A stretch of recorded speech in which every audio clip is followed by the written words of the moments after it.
नमस्कार दोस्तों, मेरा नाम है हरीश सहारण और आप देख रहे हैं द लोकदूत की सीरीज रंगीलो राजस्थान। बचपन से ही हम लोग राजा महाराजा और उनकी वीरता से भरी कहानियां सुनते आ रहे हैं, कभी दादी और नानी की गोद में लेटकर तो कभी अपने स्कूल के पाठ्यक्रम में।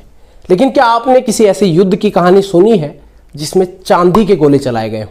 जी हाँ, यहाँ उसी चांदी की बात हो रही है जिसको महिलाएं बड़े शान से पहनती हैं और सहेज कर रखती हैं।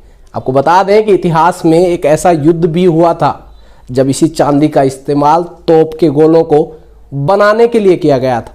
अगर आप भी जानना चाहते हैं कि आखिर क्या था वो किस्सा और कैसे लड़ा गया था वो युद्ध, तो जुड़े रहिए इस वीडियो के साथ। दोस्तों, राजस्थान में एक कहावत कही जाती है कि धोर ऊपर नीम दी, धोरे ऊपर तोप, चांदी गोला चालता, गोरा नख्या तोप, वीको फिको पदन गयो, बण गोरा हमगीर, चांदी गोला चालिया, चूरू रितासीर।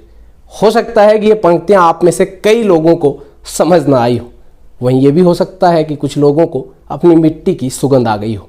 खैर, चलिए बात को थोड़ा सा सरल बना लेते हैं। पंक्तियां राजस्थान में स्थित चूरू जिले के लिए लिखी गई थी। राजस्थान की मिट्टी ने न जाने कितनी ही वीरता की कहानियां अपने अंदर सहेज कर रखी हैं। जहां एक तरफ किसी युद्ध को जीतने के लिए वीरता, शौर्य और पराक्रम की आवश्यकता होती है, वहीं दूसरी तरफ बुद्धि का सही प्रयोग अहम भूमिका निभाता है। इसी वीरता और चतुराई की मिसाल साल 1857 में चूरू ने पेश की थी। वैसे तो राजस्थान का चूरू अपने आप में कई रोचक बातों को सहेजे हुए है, लेकिन एक किस्सा जो चूरू किले का निर्माण साल 1739 में कुशाल सिंह के द्वारा करवाया गया था। बहरहाल चूरू में सब कुछ सुचारू रूप से चल रहा था, पर साल 1814 के अगस्त में यहाँ एक ऐतिहासिक घटना घटी। उस समय चूरू के राजा शिवजी सिंह थे, जो कि उस समय के काफ़ी अच्छे राजा माने जाते थे। उनके अच्छे स्वभाव के चलते प्रजा भी हर युद्ध में उनका साथ देती थी। वहीं दूसरी तरफ बीकानेर में महाराजा सूरत सिंह का शासन था, जिनको महत्वाकांक्षी राजा बताया जाता था। उस समय चूरू और बीकानेर में अक्सर विवाद की स्थिति बनी रहती थी। बात साल 1814 की है, जब बीकानेर और चूरू के बीच विवाद इस हद तक बढ़ गया कि युद्ध की स्थिति आ खड़ी हुई। इसके अलावा कई लोगों द्वारा यह भी कहा जाता है कि युद्ध 1857 में चूरू नरेश द्वारा अंग्रेजी शासकों का बहिष्कार करने की वजह से हुआ था। बहरहाल ये युद्ध कई दिनों तक चला। करीब 3 महीने तक बीकानेर की सेना ने चूरू को चारों तरफ से घेर कर रखा।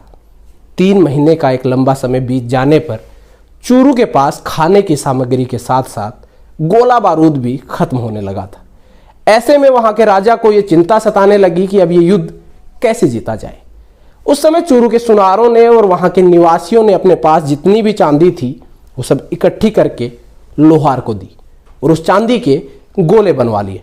गोलों का निर्माण पूरा होने पर चूरू नरेश ने अपने किले से चांदी के गोले दागने शुरू कर दिए। जब बीकानेर के राजा ने यह देखा तो वो अचंभित रह गए। इस घटना ने उन्हें सोचने पर मजबूर कर दिया कि 3 महीने के बाद भी चूरू के पास इतने संसाधन कैसे बचे हुए हैं।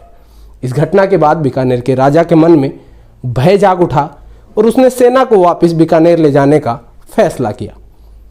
मगर इसी बीच चूरू के किसी भेदी ने यह राज बीकानेर के राजा को बता दिया कि अंदरूनी तौर पर चूरू की अर्थव्यवस्था डगमगा चुकी है। ये सब तो बस बीकानेर को भ्रमित करने के लिए किया गया है। जब बीकानेर के राजा को यह बात पता लगी तो वह पुनः पूरी शक्ति के साथ चूरू की ओर बढ़ा और इस बार उसने जीत हासिल कर ली।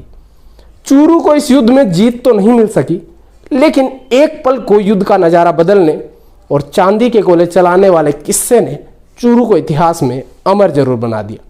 अगर वर्तमान समय की बात करें तो इस किले की हालत ज़्यादा अच्छी तो नहीं है, पर करीब 1.5 दशक पहले इसमें मरम्मत का काम हुआ था, लेकिन उसके बाद से किसी ने भी इस किले की मरम्मत नहीं करवाई।